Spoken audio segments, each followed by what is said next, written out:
euh, Marine, Clément, Laetitia, qui est-ce qui est arrivé? Sophie. Qui est-ce qui est arrivé encore?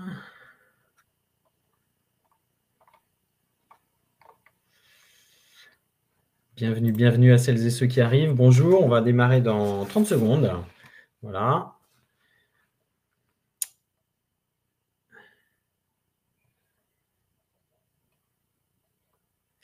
Bienvenue Enzo, bienvenue, bonjour à Mathieu, Leïla,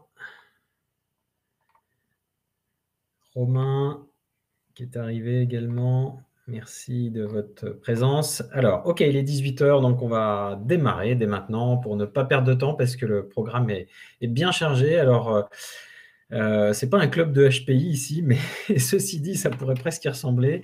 Et je prends d'ailleurs tout de suite une précaution d'usage parce que je suis en face quand même d'un groupe de personnes qui sont affûtées au niveau de leurs connaissances et en particulier sur ce sujet de HPI. Donc, bien évidemment, comme vous avez accès au chat, eh bien, surtout n'hésitez pas à compléter ce que je pourrais vous dire. Et au passage, je vois que j'ai déjà un bonjour sur le chat et je voudrais m'assurer que tout le monde m'entend bien et me voit bien. Si vous pouvez me mettre un petit message pour me confirmer que tout ça fonctionne. Voilà, pendant ce temps-là, il y en a d'autres qui arrivent. Patrick, Marjolaine, bonjour. Anne-Gaëlle, Karine. Voilà, écoutez, je ne vais pas forcément dire bonjour à tout le monde. Donc, ok, je vois que tout fonctionne. Donc oui, je n'aurai pas la prétention de tout savoir sur le sujet. Et vraiment, autorisez-vous pendant le webinaire à me mettre vos commentaires, à me mettre vos compléments d'information. Je suis toujours prêt à apprendre, à progresser grâce à vous. Donc, voilà. Merci par avance. Alors, oui, HPI multipotentiel, je vais vous en dire un petit mot sur ces deux termes. Comment devenir un manager performant et reconnu? Alors, avant de commencer, je voudrais, si vous le voulez bien, vous poser deux, trois questions. Vous demandez juste de vous présenter pour celles et ceux que je ne connais pas encore. Alors, il y en a quand même pas mal que soit je connais déjà, soit avec qui j'ai déjà échangé. Néanmoins, pour celles et ceux qui le souhaitent, peut-être préciser en fait quel est votre domaine d'activité, votre fonction. Alors ça, ce n'est pas forcément le plus important. Surtout, ce qui est le plus important, c'est quel est votre enjeu numéro un en tant que manager HPI. Et je précise au passage que si vous n'êtes pas HPI ou que vous n'êtes pas sûr de l'être et que si vous n'êtes pas manager, c'est pas grave. Vous pouvez aussi me parler de votre enjeu numéro un en lien bien sûr avec le thème de la conférence. Voilà, quel est votre obstacle numéro un pour avancer sur cet enjeu? Et puis, enfin, à quelle échéance vous souhaitez avancer? Voilà, si vous pouvez me mettre ça dans un message du chat, moi, ça me permettra, à la fois maintenant, mais surtout à la fin, une fois que j'aurai fini de parler, de tâcher de répondre à vos questions, de vous apporter un message un peu plus personnalisé. Voilà. Bon, eh bien, si tout va bien pour vous, je vais quand même patienter quelques instants, le temps que vous mettiez vos messages. Voilà, avant d'attaquer le vif du sujet. Je vais juste afficher en même temps, enfin non, je vais laisser cette diapo-là pour que vous puissiez garder en tête les questions. On va faire chaque chose en son temps. Donc, je vous laisse quelques instants voilà, tranquillement pour renseigner vos messages. Donc, c'est Carole, je crois. Hein. Je suis coach pro, amené à coacher des managers HPI. OK, très bien. Donc, à faire un peu le même métier que moi. Ça m'intéresse du coup peut-être de savoir, Carole, ce que vous voulez savoir sur le sujet, peut-être un peu plus précisément. Parce que si vous avez l'intention de coacher des managers HPI, je suppose que vous avez déjà une connaissance sur cette question. Donc, ce qui serait intéressant pour moi, c'est de savoir de quoi vous auriez besoin de plus sur ce sujet. Merci en tout cas, Carole.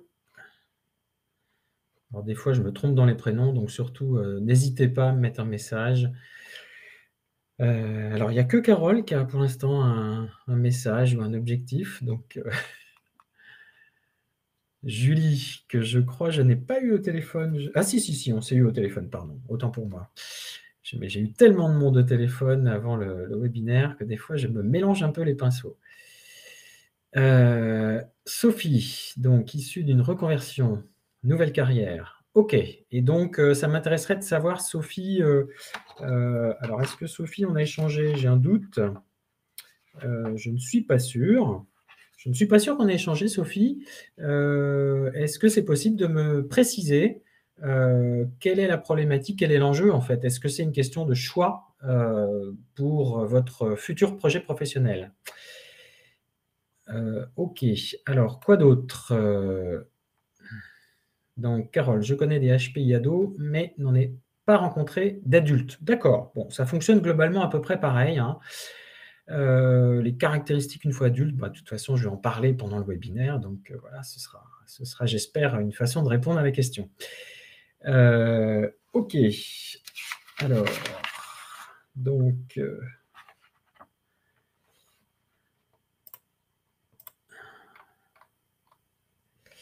donc Agnès, merci et bonjour et rebonjour Agnès.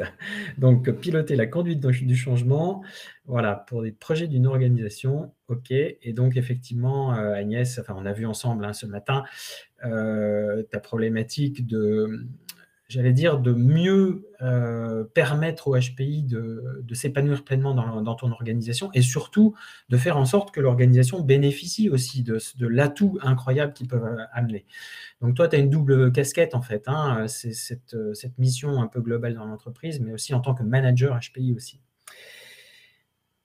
OK, Julie, en train de conduire, je ne peux pas interagir, mais écoute attentivement. Très bien. Bon, bah, alors pour ceux qui conduisent et pour ceux qui sont, un peu en difficulté pour, chatter, eh bah, écoutez, ce sera déjà un plaisir de pouvoir, partager avec vous tout ça. Sophie: «Oui, c'est un choix. Je veux me diriger vers une carrière de recrutement et de suivi de carrière». OK, très bien. Aurélie, manager en banque en reconversion, réussir ma reconversion. OK. Curieuse d'en apprendre plus sur le sujet des multipotentiels, peut-être encore mieux me connaître et reconnaître ses caractéristiques chez les autres. Oui, alors, effectivement, tout ça, ça va venir en même temps, bien sûr, Aurélie. Heu, C'est-à-dire qu'à la fois que je vais tâcher de vous apprendre à mieux vous connaître, et bien évidemment, ce sera une façon pour vous d'apprendre à mieux détecter les HPI, autour de vous, même s'ils ont tendance à naviguer masqués. Anne-Gaëlle, donc du statut de collègue à celui de manager, bah oui, donc forcément, il y a, peut-être le syndrome d'imposteur qui pointe, voilà, m'affirmer en toute bienveillance et dans mon équipe, il y a des HPI en plus. Donc forcément et c'est vrai que c'est pas parce qu'on est alors, c'est vrai qu'a priori, on pourrait penser quand on est HPI, c'est plus facile de manager des HPI, mais pas tant que ça, pas tant que ça. On va voir un peu les difficultés. OK, donc en même temps, bienvenue à bonjour à Elisabeth et Brahim et comme vous avez vu, si vous pouvez, compléter en m'indiquant, votre domaine d'activité, votre enjeu numéro un en tant que manager HPI, et votre obstacle, ça m'intéresse pour pouvoir y répondre de façon plus individuelle. Laetitia, donc directrice maîtrise d'ouvrage dans le bâtiment, urbanisme. Enjeu, trouver un poste à ma dimension. Ouais, alors ça, c'est une des problématiques qu'on rencontre souvent, hein, avec des valeurs éthiques et d'excellence opérationnelle. Bon, pour éviter les «tu es trop surdimensionné pour notre structure». OK, très bien.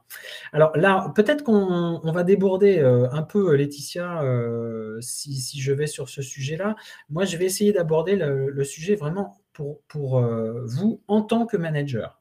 En tant que manager HPI, mais bien évidemment, ça va aussi vous apprendre pour vous en tant que collaboratrice HPI, hein, bien évidemment. Échéance pour avancer maintenant? Bah, ouais, OK. Elisabeth, je souhaite me reconvertir en conseillère clientèle en assurance. OK et donc du coup, peut-être l'obstacle pour vous, Elisabeth, heu, pour ça et Leïla, complexité de ma vision n'est pas toujours facile à comprendre pour les autres. Oui, ça, je vais en parler, hein, bien évidemment. Heu, je tâcherai d'avoir un mot personnalisé pour vous, Leïla. OK, Magali, on a échangé bien récemment, voilà, est-ce qu'il y a des choses à faire, que je dois faire, veiller avec mon équipe et apprendre à m'accepter en tant que HPI? Ouais, alors, s'accepter en tant que HPI, c'est une problématique globale, hein et c'est pas lié qu'à la situation de manager HPI. Mais c'est vrai qu'en plus, en fait, viennent se surajouter en quelque sorte la problématique du sentiment d'imposture quand on devient manager pour la première fois. Et ça, je l'ai entendu aussi avec Patrick, hein, qui nous a rejoint également. Il y a forcément ce sentiment-là pour n'importe quel manager qui n'était pas manager avant. Donc, en plus, quand on est HPI, eh bien, ce sentiment d'imposture, il est peut-être double d'une certaine façon. Brahim, je suis responsable de service de 4 agents, diagnostiqués depuis 1 an. Donc, trop exigeant, parfois maltraitant. Oui, ça, je vais en parler. Donc ça, c'est un point effectivement important, Brahim. Donc, je vais tâcher de répondre à ça. Mathieu, donc freelance, plus de management, poste précédent de manager transverse, difficulté à être compris et à partager ma vision. Oui. Obstacle principal, ne pas être dans l'émotionnel et avoir une grande confiance. Alors ça, on va le voir, la confiance, en fait, elle est liée à 2 choses. Il y a le haut niveau d'exigence, mais il y a aussi, on va dire par capillarité, une conséquence des problèmes d'estime de soi. Donc ça, je vais y revenir. Échéance, réflexion actuelle sur la suite, freelance ou pas? Oui, alors ça, bon, c'est toujours une difficulté pour les HPI. Est-ce que je m'oriente vers une carrière d'indépendant, de chef d'entreprise, sachant que c'est très difficile pour un HPI de se vendre, hein. Il y a notamment cette difficulté-là. Bon. Elisabeth, mon enjeu majeur, portefeuille de clients à développer et fidéliser. OK. Stéphanie, en cours de création d'une entreprise. HPE est très entouré de HPI. OK, alors on va voir HPE, HPI, il y a des différences, mais il y a aussi des points communs.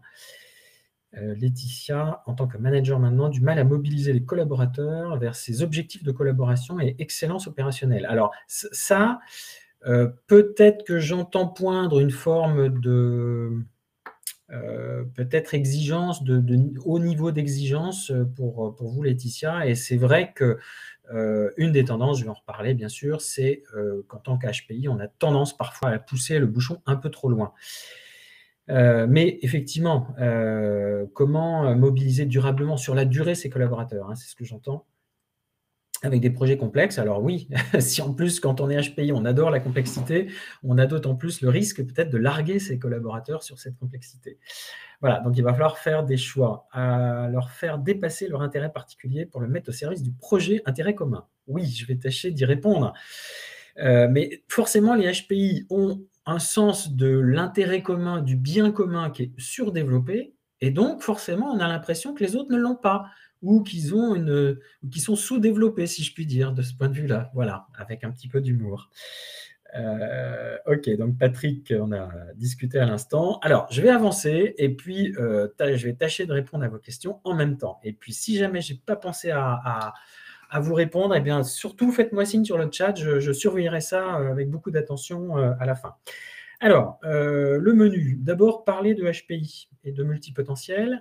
Dire les avantages et les inconvénients du HPI au travail. Je vais y aller assez vite et je vais aller assez rapidement sur les atouts des managers HPI et les zones aveugles des managers HPI. Et bien évidemment, c'est ces 2 points-là qui vont nous permettre de découler sur comment devenir un manager performant et reconnu. Parce que c'est ça aussi la problématique, c'est être performant, c'est une chose, reconnu, c'en est une autre. Alors, de quoi parle-t-on quand on parle de HPI? Eh bien, d'abord, moi, j'aime pas trop ce terme de HPI parce qu'il a un côté stigmatisant et je pense que c'est le cas pour beaucoup d'entre vous. Et puis ensuite, parce qu'il il a tendance à ne pas exprimer très clairement ce que sont les caractéristiques des HPI ou des multipotentiels en entreprise, en contexte professionnel. Et je précise tout de suite que HPI multipotentiel, pour moi, c'est la même chose. Le terme multipotentiel, en fait, il a été popularisé par une coach et autrice qui s'appelle Emily Wapnick en 2017, qui a écrit un bouquin sur ce thème-là. Donc vraiment, je vous le recommande, c'est tout à fait intéressant. Mais depuis, il y a eu plusieurs autres ouvrages sur ce thème du multipotentiel. Voilà, ou multitalent, bien sûr, hein. Mais au moins, l'idée de multipotentiel, ça figure bien ce côté fonctionnement en arborescence, qui est différent. Alors, par opposition, on parle des experts. Les experts étant ceux qui ne sont pas multipotentiels, qui ont plutôt tendance à se focaliser sur un sujet ou deux à la limite, quoi.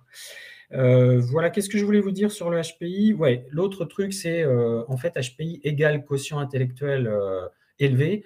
Or, le problème du quotient intellectuel, c'est qu'il mesure, on va dire, une forme d'intelligence, mais qui est une intelligence, logico-mathématique et linguistique, mais il y a évidemment plein d'autres, formes d'intelligence et je ne suis pas absolument certain que le test de QI soit toujours parfaitement, adapté, on va dire, à, identifier un HPI ou plus exactement un multipotentiel. Et puis surtout, enfin, le QI, c'est pas une fois qu'on a son QI et qu'on sait qu'on fait plus de 130, c'est bien beau tout ça, mais même avec un rendez-vous d'anamnèse, même quand c'est bien fait, ça ne nous dit pas forcément comment on fait derrière. Donc voilà toutes ces raisons, hein, pour lesquelles, je suis prudent sur le sujet. Alors, c'est quoi un HPI? On va aller assez vite. D'abord, c'est une vitesse hors norme, hein, pour observer, réfléchir, comprendre, imaginer, anticiper, prévoir et parfois agir aussi, mais pas toujours. C'est aussi une pensée en arborescence et donc forcément une grande créativité. Alors la pensée en arborescence, ça les rend, ça rend les multipotentiels très créatifs, mais ça les rend aussi capables de faire des liens entre des sujets qui n'ont pas de rapport a priori.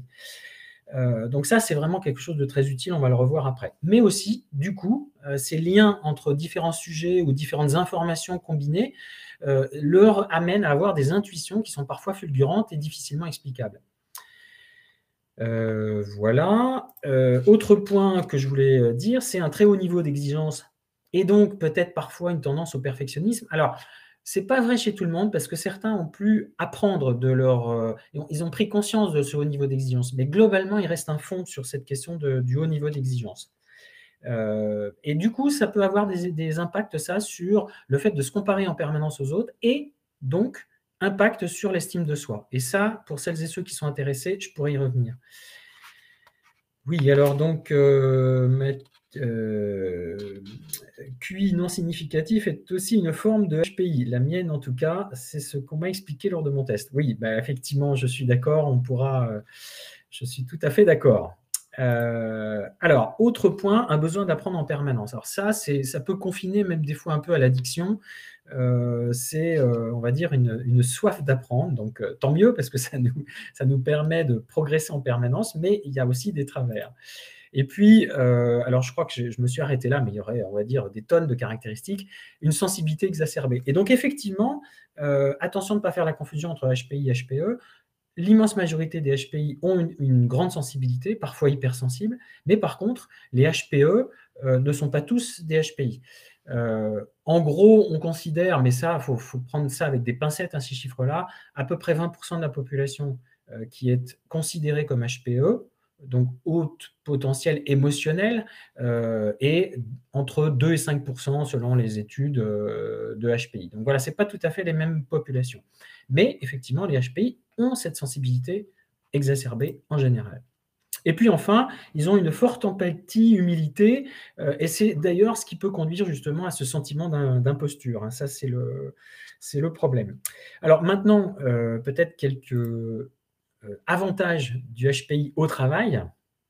Alors, premier avantage, c'est bien sûr la rapidité. Évidemment, dans un monde en accélération, la rapidité, c'est quand même plutôt un atout. On va voir aussi les inconvénients de la rapidité. Deuxième avantage, c'est la capacité d'adaptation. Bien sûr, hein, comme on a une forte capacité à se remettre en cause, à apprendre, à progresser, bah, dans un monde qui est incertain, changeant, volatile, la capacité d'adaptation, c'est quand même un sacré avantage. Troisième avantage, c'est la vision long terme. Alors cette vision long terme, c'est basé notamment sur les intuitions. Tout le monde n'a pas forcément des intuitions aussi fortes, ou parfois on a tendance un peu à les refouler ou à pas forcément les exprimer. Euh, et surtout, le problème, c'est de savoir les expliquer, les formuler clairement et, comment dirais-je, de convaincre de leur pertinence. Et là, c'est un peu plus compliqué, je n'ai pas le temps de rentrer dans le détail, mais il n'empêche que les HPI ont vraiment cette capacité de vision long terme en général. Autre avantage au travail, c'est la capacité de travail, justement. Alors, c'est quand même une capacité qui est liée à la motivation. Donc, sur les sujets sur lesquels les HPI sont très motivés, ils ont une capacité de travail et d'investissement colossale, qui peut d'ailleurs parfois les conduire au burn-out. Mais alors, sur la question de la motivation, je pourrais y revenir, mais la principale raison, le principal facteur de motivation chez les HPI, c'est le sens donné. Alors, sens et quand même aussi la liberté dans le travail. Voilà, ça c'est peut-être les 2 points clés sur la motivation.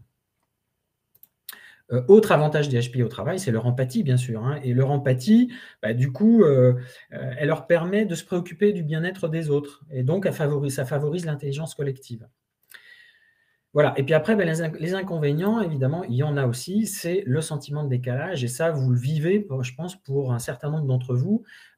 Et ce sentiment de décalage, il est d'autant plus gênant que les HPI ont un fort besoin de socialisation. Ils ont un fort besoin d'être acceptés, intégrés, donc forcément, c'est d'autant plus difficile à vivre, ce sentiment de décalage.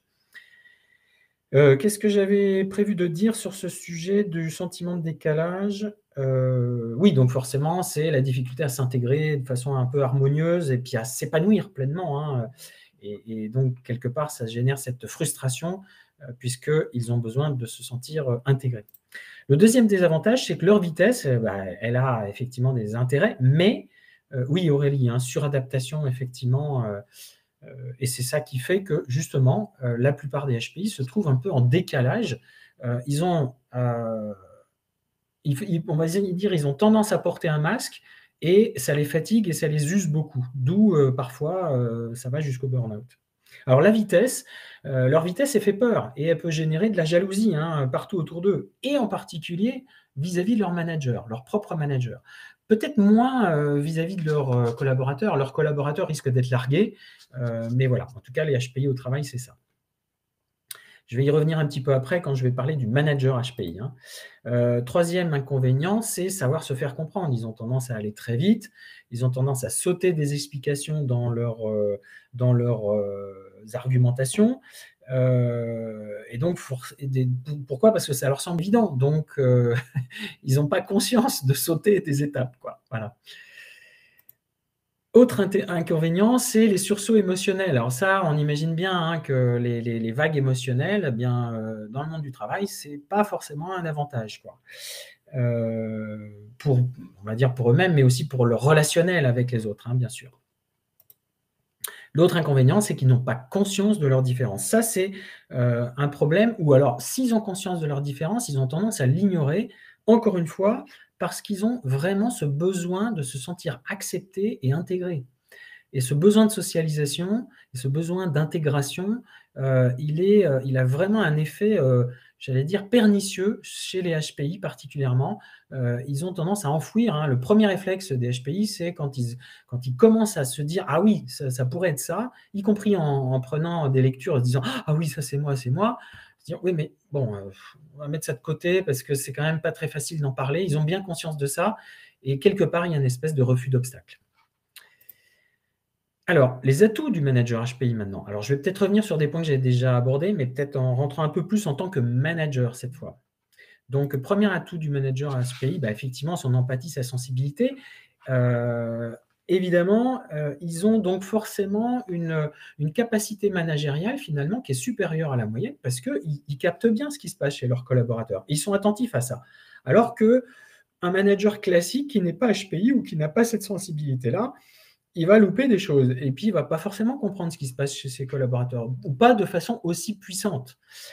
Il y a juste une petite limite à ça et je vais y revenir après dans les inconvénients, c'est que parfois, un HPI a tellement, vécu des vagues émotionnelles qu'il s'est coupé de ses émotions et en se coupant de certaines de ses émotions et bien du coup, ça vient compenser cet avantage.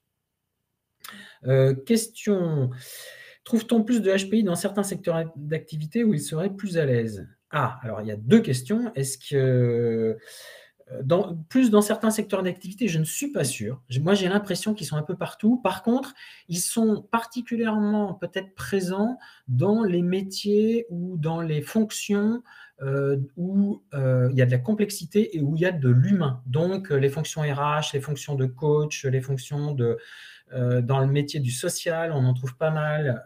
Dans la fonction publique, on en trouve pas mal parce qu'ils ont le sens du bien commun. Et où seraient-ils plus à l'aise? Alors ça, c'est une autre question. Je vais prendre beaucoup de précautions, beaucoup de pincettes, mais clairement, ils sont quand même assez à l'aise dans des fonctions où ils ont beaucoup de liberté. Donc, Ça peut arriver, par exemple, dans des startups parce que forcément, on a tendance à laisser de la liberté, mais attention, c'est pas une généralité. Et puis, évidemment, dans, une fonction entrepreneuriale. Quand un HPI, assez naturellement, va avoir tendance à créer sa propre activité.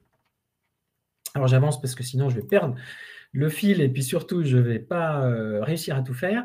Atout du manager HPI, capacité à jongler entre long terme et action immédiate. C'est une de ces nombreuses qualités, hein, de savoir jongler, on va dire, entre 2 contraires. Et donc bien évidemment, là aussi, hein, jongler entre long terme et action immédiate, on sait qu'on est dans un monde de l'immédiateté, mais plus on est dans ce monde de l'immédiateté, on a besoin d'autant plus, aussi d'anticiper, le futur, et ça, les managers HPI sont particulièrement capables là-dedans. Alors j'avance. Capacité d'adaptation et d'innovation et créativité, bah oui, c'est la conséquence de leur, à la fois de leur envie d'apprendre et de leur fonctionnement en arborescence. Et donc, forcément, adaptation, innovation, créativité, ça, c'est des avantages considérables dans un monde VUCA, où on a besoin d'innover en permanence, on a besoin de se remettre en cause, de s'adapter, de changer. Hein, on parle de plus en plus de conduite de changement. Bah là, pour les HPI, c'est totalement naturel, ça. Parfois même, ils disent, mais ça sert à quoi de parler de conduite de changement? Enfin, c'est normal, quoi. Ouverture d'esprit, écoute, hein, bien sûr. Donc ça va avec cette capacité, d'innovation, de créativité. Sens du bien commun, c'est ce que je disais il y a un instant. Et donc du coup, ils ont tendance à faciliter, l'intelligence collective. Et là encore, hein, ça leur semble évident, ce sens du bien commun, mais c'est loin d'être évident chez tout le monde. Donc du coup, ils ne comprennent pas pourquoi ce n'est pas une évidence pour tout le monde. Alors après les atouts, évidemment, on va parler des zones aveugles. Alors pour les zones aveugles, peut-être vous voyez ma souris là, je vous ai figuré, à la place du cerveau, on aurait pu mettre une voiture, et donc ça, c'est les angles morts de l'automobiliste. Eh bien, pour illustrer les zones aveugles du HPI, je me suis dit que quoi de mieux que cette image des angles morts de l'automobiliste. Donc, le premier angle mort, ou la première zone aveugle, c'est le paradoxe de leurs émotions. Ce que je vous évoquais il y a un instant, c'est-à-dire que d'un côté, ils sont plus sensibles que la moyenne, mais beaucoup d'entre eux se sont coupés, pas de toutes leurs émotions, mais d'un certain nombre de leurs émotions, où ils ont tendance à les enfouir ou à les refouler. Et donc, cette tendance à les enfouir fait qu'ils ont tendance à se couper d'un certain nombre de capteurs qui sont particulièrement pertinents pour leur aider à comprendre les situations. Leur intelligence émotionnelle, elle fait partie de leur intelligence globale, hein. Donc, qu'est-ce que je voulais dire d'autre sur ce sujet? Euh, Voilà. Et puis aussi, effectivement, quand on combine ça avec le haut niveau d'exigence, dont ils n'ont en général pas conscience, bon, ça peut faire effectivement des dégâts en tant que manager HPI. C'est-à-dire que haut niveau d'exigence plus se couper de ses émotions égale effectivement tendance à être un peu malmenant pour ses équipes, très clairement, hein. J'essaie de surveiller en même temps, hein, le chat. Alors après ce point-là, qu'est-ce que j'ai mis? Oui, la vitesse de pensée qui est très supérieure à leur vitesse d'élocution et qui fait qu'effectivement, eh bien, ils ont tendance à sauter des étapes. Et alors là, en tant que manager HPI, là, il y a, on va dire, un travers qu'il ne faut pas négliger, enfin une conséquence qu'ils ne voient pas forcément, c'est que comme on a tendance à voir les autres à sa propre image et que nos collaborateurs, vos collaborateurs, ne sont en général pas des HPI, eh bien, ils n'ont pas du tout ce sens du bien commun et du coup, ils ont plutôt cette vision en tant qu'un manager, il cherche à asseoir son pouvoir. Parce que bah, c'est pas facile, hein, d'être un manager dans la vie. Donc, comment on assoit sa stabilité de manager? Pas comme un HPI le pense. En général, une grosse majorité des managers, ils le font par des moyens un peu détournés, maladroits. Et parfois, c'est en assoyant leur pouvoir par le manque d'informations ou que sais-je encore. Et donc, qu'est-ce qui se passe? C'est que vos collaborateurs imaginent que vous êtes comme ça, alors que vous ne l'êtes pas du tout. Donc, si vous leur laissez à penser que vous ne leur avez pas tout dit, parce que en fait, Mais la cause, c'était parce que vous pensiez que c'était évident, mais eux, ils ont l'impression que la cause, c'est autre chose, c'est que vous cherchez à asseoir votre pouvoir. Donc vous voyez bien qu'il y a vraiment une zone aveugle là, potentielle, qui peut être tout à fait un quiproquo, hein, qui peut se créer de façon tout à fait conséquente. Qu'est-ce que j'ai mis après? Pensée en arborescence. Alors, sur la pensée en arborescence, même chose, hein, ça peut rendre difficile à suivre. On va partir dans plein de directions. Et on a tendance à imaginer que tout le monde fonctionne comme ça. Et moi, j'ai une anecdote à vous raconter à ce sujet-là. Il y a une vingtaine d'années, j'ai suivi une formation qui s'appelait la formation Mind Map. Mind Map, donc pour celles et ceux qui connaissent, hein, c'est les cartes mentales. C'est la représentation sous forme d'arborescence de nos idées pour mieux mémoriser, mieux préparer une conférence, etc. Eh bien, moi, quand j'ai fait cette formation, je trouvais ça presque banal. Et du coup, je ne comprenais pas pourquoi tous les autres stagiaires de ma formation s'enthousiasmaient pour ce truc comme s'ils venaient de découvrir l'invention du siècle. Donc vraiment, c'était pour moi mais une zone aveugle totale, quoi. Alors Laetitia, quand on dit tout, on peut nous reprocher d'en dire trop. Oui, alors, ok, c'est attention à ne pas confondre entre bien expliquer une idée dont on a décidé de bien l'expliquer, parce qu'en général, quand on a des idées, elles sont quand même complexes, donc il faut la décortiquer en étapes, et il ne faut pas confondre ça avec, de temps en temps, effectivement, il ne faut pas non plus tout dire. Et je suis d'accord qu'il ne faut pas tout dire, mais il faut quand même, sur ce qu'on a décidé de dire, il faut bien l'expliquer. Donc c'est bien ça la subtilité, hein. Un jeune HPI que j'accompagne se sent dépassé quand on lui pose une question, car plein d'idées en même temps se bousculent.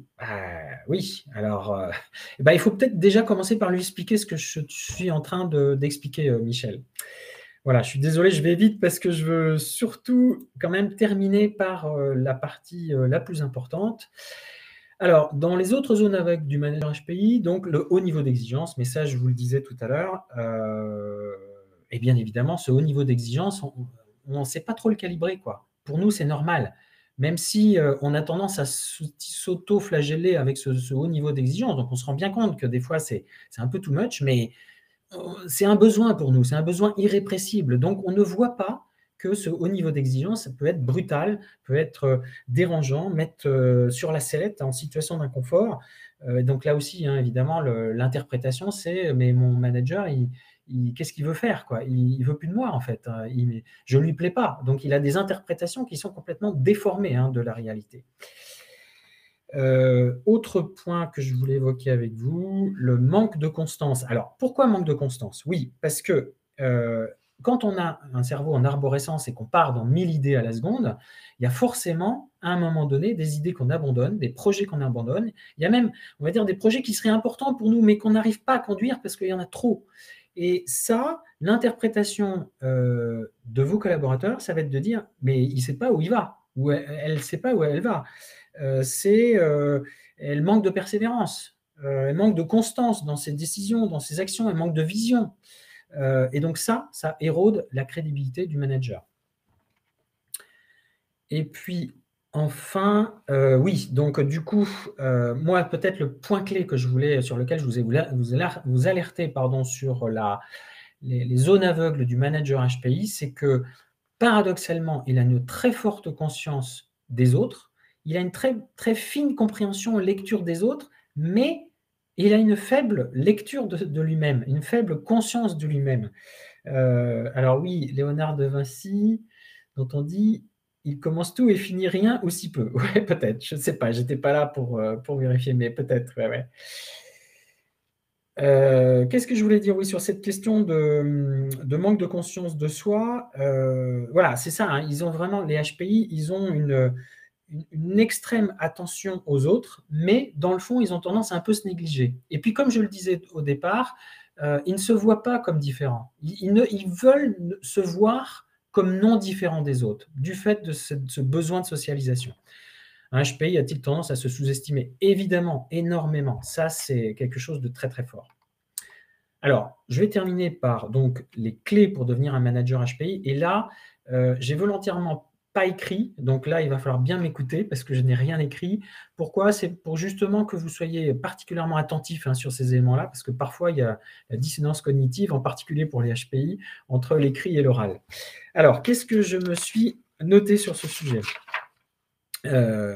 Premier point, effectivement, c'est d'abord de prendre conscience de ces différences de fonctionnement. Bon, vous l'avez senti un peu dans tout ce que je vous ai raconté, il y a une tendance un peu au déni ou à le repousser le truc, sous le tapis ou à dire: «Oui, bah, oui, OK, peut-être et alors?» Bon, donc cette prise de conscience n'est pas totale. Le déni, il vient, du besoin de se sentir intégré, accepté, le besoin de socialisation, comme je vous ai dit, le manque d'estime de soi, hein, c'est-à-dire, mais ouais, en fait, mais est-ce que je mérite bien d'être HPI entre guillemets ou d'avoir cette spécificité? Le besoin de se sentir utile, et aussi parfois les HPI ont horreur de se sentir mis dans une case. Donc ça rajoute aussi, hein, au facteur du déni de cette prise de conscience. Donc en prenant conscience de cette tendance à vouloir, imiter les modes de fonctionnement des autres, enfin on le fait un peu comme le vilain petit canard, hein, d'Andersen, eh bien, quelque part, en pensant qu'on est comme les autres, on cherche à imiter les modes de fonctionnement des autres et on est complètement en dehors de sa zone de confort. On adopte un masque qui ne nous convient pas. Et donc là, qu'est-ce qui se passe? C'est que non seulement ça ne fonctionne pas, mais en plus, on ne comprend pas que ça ne fonctionne pas parce que d'habitude, on est très très bon pour s'adapter, on est très très bon pour comprendre les choses. Donc se génère une frustration et là, vous voyez le cercle vicieux. Euh, je ne, je n'adopte pas les bons modes de fonctionnement, ça ne fonctionne pas, ça génère une frustration et résultat, cette frustration entraîne, on va dire, une accentuation de mes traits de caractère, de mon niveau d'exigence, je vais en faire plus encore de ce qui ne fonctionne pas et donc voilà, on ne se sort pas de ce cercle vicieux. Deuxième étape, deuxième clé pour devenir un manager HPI performant et reconnu, c'est une chose de prendre conscience de sa différence, l'accepter, l'assumer, c'en est une autre. Et ça, j'ai rencontré énormément, hein, depuis maintenant quelques années que je contacte, enfin que j'accompagne des HPI, on va dire près de 200 HPI que j'ai eu, on va dire, en contact direct. Énormément ont conscience, mais très, très peu l'ont accepté vraiment. Donc ça, c'est vraiment peut-être le point clé et donc encore une fois, hein, je reprends cette image, du jeune cygne, du conte d'Andersen, qui pensait à tort être un vilain petit canard, et qui tentait vainement de lui ressembler. Et ben, oui, assumer d'être un cygne dans un monde de canards, c'est tout sauf simple. Surtout quand on a une forte empathie et une forte humilité. Donc ça suppose de se faire accompagner. Et ça, c'est pas facile parce que, et c'est là peut-être la troisième clé que je voulais vous donner, c'est que les HPI, en général, pensent ne pas avoir besoin d'aide. Pourquoi? Parce que pour énormément de choses, ils se débrouillent beaucoup mieux tout seuls. Et ça, je le dis avec force, hein. Moi, enfin, à titre personnel, combien de fois j'ai mis non, non, je ne veux pas d'aide, je préfère faire seul. On est en général beaucoup plus performant, c'est juste. Sauf en ce qui nous concerne, nous. C'est là où c'est vraiment compliqué. Et alors, une fois qu'ils ont pris conscience qu'ils ont éventuellement besoin d'aide, ils pensent ne pas mériter cette aide. Problème d'estime de soi, hein. Mais oui, mais qui suis-je pour me dire, je suis un multipotentiel qui aurait besoin d'aide? Moi, j'ai encore l'exemple d'une personne que j'accompagne en ce moment, d'une dame, hein, qui me dit: «Mais attends, mais il y a tant d'autres mondes, que moi qui a besoin de cette aide, et en plus ils ont pas cette douance que moi j'ai, alors, pourquoi je devrais, demander cette aide?» Voilà, donc deuxième facteur et puis troisième facteur après derrière, c'est vers qui se tourner. Et là, la problématique, moi je l'ai vécue à titre personnel, on a rencontré tellement de personnes qui ne nous comprenaient pas que le jour où on se dit: «Ben voilà, il va falloir trouver quelqu'un», c'est pas simple.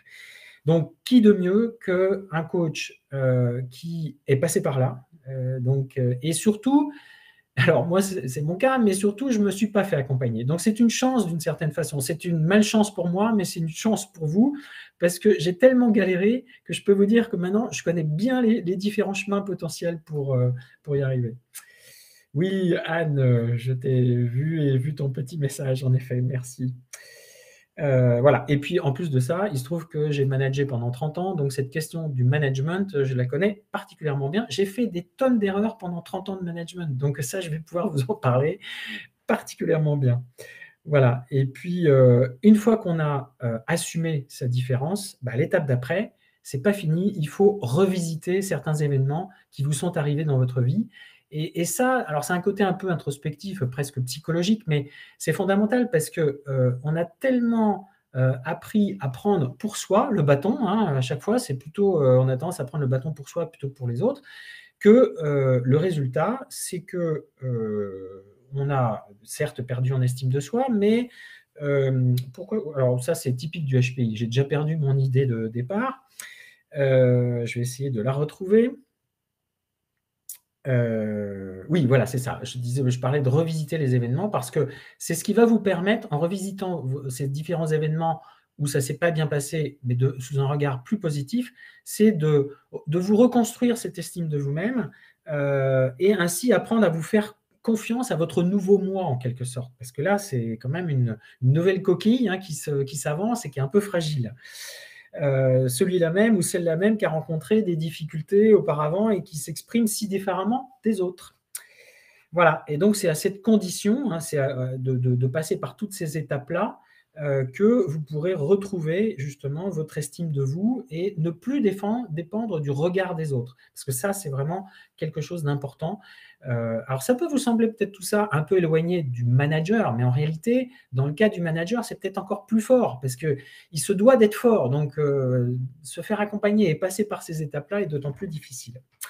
Voilà, alors j'en ai fini avec ma présentation. J'ai oublié de vous préciser, oui d'ailleurs je n'ai pas le bouton, mais je vais tâcher de vous mettre ça dans le chat, que si vous voulez prendre rendez-vous avec moi pour tout simplement avoir une analyse un peu plus personnalisée de votre situation, et puis, comment dirais-je, de pouvoir bénéficier d'un diagnostic personnalisé, je vais vous le mettre dans le chat, le lien vers mon calendrier pour prendre rendez-vous. Voilà, donc il suffit de cliquer sur ce message en vert. Voilà.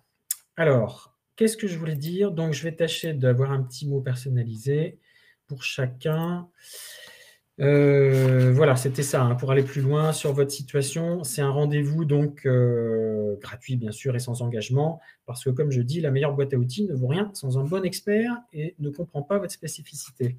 Donc, oui, alors, Olivier, je ne suis pas sûr de l'avoir vu. Je ne sais pas s'il est là, Olivier. Il est là, Olivier. Bon, bah, effectivement, on a échangé hein, par téléphone. Ta difficulté, c'était notamment de ne pas aimer gérer le conflit. C'est très fréquent chez les HPI. Moi, encore une fois, je pense qu'en apprenant à mieux te connaître et à mieux t'assumer, ça permettra de ne plus dépendre du regard des autres et du coup, de mieux assumer, d'être plus assertif, de plus oser dire les choses telles que tu les penses. Parce que c'est ça, en fait, hein, c'est vraiment cette question du regard des autres. Moussa qui est là, oui, bah vous, c'est l'impact de... J'arrive même pas à me relire. Oui, oui, voilà, c'est ça. Vous n'arrivez pas à avoir l'impact souhaité avec vos prospects parce que vous êtes très précis. Alors ça, c'est un peu le travers qui était évoqué tout à l'heure par je ne sais plus qui disait, bah oui, il ne faut pas trop en dire, hein, effectivement. D'une certaine façon, moi, peut-être le conseil que j'aurais à vous donner, Moussa, là-dessus, c'est d'apprendre peut-être à être plus à l'écoute. On n'a pas besoin d'en faire des tonnes. De la même façon que moi aujourd'hui, j'ai cherché à en faire des tonnes avec vous, il faut aussi que je sois à votre écoute. Donc c'est là où voilà, mon défaut, c'est que de temps en temps, je n'écoute pas assez. Et justement, je vais jeter un œil sur le chat. Donc, alors,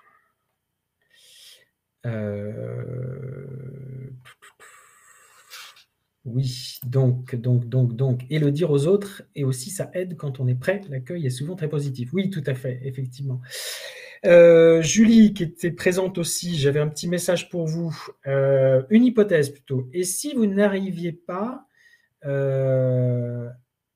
Et si vous n'arrivez pas à capter le non-dit, c'est peut-être que ce non-dit et les émotions qui l'accompagnent vous font un peu peur. Voilà, c'est peut-être ça aussi. Et si vous osiez aller chercher ce non-dit en questionnant votre interlocuteur. Voilà, donc ça rejoint un petit peu le message pour Moussa, hein, d'aller vers plus d'écoute. Alors, c'est paradoxal, hein, de dire ça parce qu'on pourrait se dire, un HPI, normalement, il est dans l'écoute. Oui, mais il a tellement de problématiques à gérer pour lui-même que des fois, ça l'empêche d'être dans l'écoute. Frédéric, je ne sais pas si elle est là, je vais jeter un œil. Frédéric, je ne suis pas sûr. Bon, non, je n'ai pas vu son nom. Maryse, peut-être? Maryse, je n'ai pas vu son nom. Astrid, est-ce qu'elle est là, Astrid? Je n'ai pas vu Astrid. Si, elle est là, Astrid. Pardon. Oui, donc devenir coach interne, hein, en sous-marin. J'ai envie de vous dire, Astrid, et si vous osiez vous afficher et assumer un petit peu plus, peut-être. De ne pas juste être une équipière modèle, mais être une véritable leader. De sortir peut-être de votre coquille, de votre, comment on dit, comme pour les papillons, la chrysalide. Voilà. À qui j'avais d'autres prévu un message encore, Alain qui n'est pas là. Romain, oui, alors un peu... ouais, beaucoup de changements de façon un peu brutale, hein, pour toi, Romain. Donc, tout ça, effectivement, c'est lié à nos émotions, nos vagues émotionnelles, fonctionnement à 200%. Et donc, comme on est tantôt à 200% plus, tantôt à 200% moins, ça nous amène à tout changer, surtout quand on aime bien se remettre en cause. Et donc, moi, mon message, c'est de ne pas jeter le bébé avec l'eau du bain. Effectivement, mais bon, ça, je crois que tu en avais bien pris conscience. Et donc, ça suppose quand même d'apprendre à voir tes émotions comme un signal aussi positif, d'alerte utile et constructif, et pas trop les juger. Anne-Gaëlle, bon, effectivement, c'est un peu comme Olivier, c'est éviter le conflit. Voilà, même chose, apprendre à mieux se connaître, mieux s'accepter et revisiter certains événements. Donc ça se fait pas tout seul, très clairement. Bon, voilà, je vois, il est 18h45, j'aurais vraiment pas eu le temps de répondre à toutes les questions, mais malgré tout, si vous en avez encore, donc je lis le chat. Marjolaine, certaines personnes ont du mal avec le fait qu'on leur dise qu'on est HPI. Parfois, ils prennent ça pour de la suffisance. Oui, tout à fait. Donc là, très clairement, tu as totalement raison, Marjolaine. J'en ai pas parlé de ce sujet, mais moi, d'une façon générale, je considère que c'est pas utile de le dire. Par contre, dire qu'on est différent, oui. Et de dire, mais en fait, moi, j'ai un fonctionnement différent. L'idée, c'est de s'expliquer, c'est de se dire les choses. Par contre, pas de stigmatisation. Donc, le terme HPI, évidemment, est très stigmatisant, mais même multipotentiel, c'est pas connu, donc voilà. Est-ce qu'il y a d'autres questions? Est-ce qu'il y a d'autres... voilà, il faut vraiment que je rende l'antenne, comme dirait l'autre. Donc, Cognac J, à vous les studios. Mais juste avant de couper, quand même, je ne veux pas vous empêcher de reposer une question. Voilà, et puis peut-être de me demander un conseil. Voilà, merci Marine. Merci Marjolaine. Ok, et donc, alors, encore une fois, il y en a certains avec qui on a pris rendez-vous, mais bien évidemment, je vais remettre encore une fois le lien de connexion avec mon calendrier. N'hésitez pas, voilà, ça vous permet de... Oui, la session est enregistrée, donc de toute façon, vous aurez droit au replay complet. Voilà. Avec l'image, le son et tout. Bon, ben super, très bien. Merci beaucoup. Merci Mathieu, merci Moussa, merci Olivier. Et on se recontacte très vite, bien évidemment. Oui, Sandra, je suis désolé, j'ai même pas eu le temps d'avoir un petit message personnalisé. Mais voilà, mais on sera certainement amené à se recontacter. Que je fais ici, aucune info après sur le replay. Oui, Laetitia, c'est sûr, vous allez l'avoir. Et si vous ne l'avez pas, il faut me recontacter. Vous avez mes coordonnées, je pense.